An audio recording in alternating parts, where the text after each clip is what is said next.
มื้อนี้วันเสาร์ที่12เดือนกรกฎาค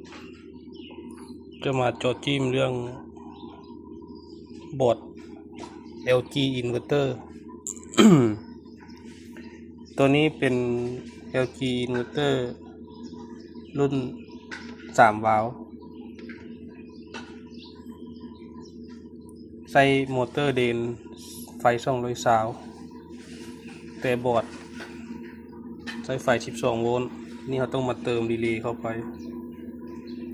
เพื่อให้มอเตอร์เดนมันรับไฟ220จากปลั๊กตัวนี้ นี่คือการแก้ไขเมื่อหาบอร์ดบ่มีคือในสุดแจ็คนี้จะตัดสายออกแล้วก็ต่อนี่คือทดลองพอนที่เก็บงานเพื่อเป็นครั้งทำอิฐเป็นเครื่องทำอิฐที่ว่ากำลังทดลองเบิ่งถ้ามันผ่านไปได้ดีก็คือเชื่อหน้าก็จะเป็นมาบนหินอันง่ายบ่ต้องไปซอกบอร์ดที่ว่ามันเป็นบอร์ดรุ่นเดียวกันเลยบอร์ดรุ่นใดก็ใส่ได้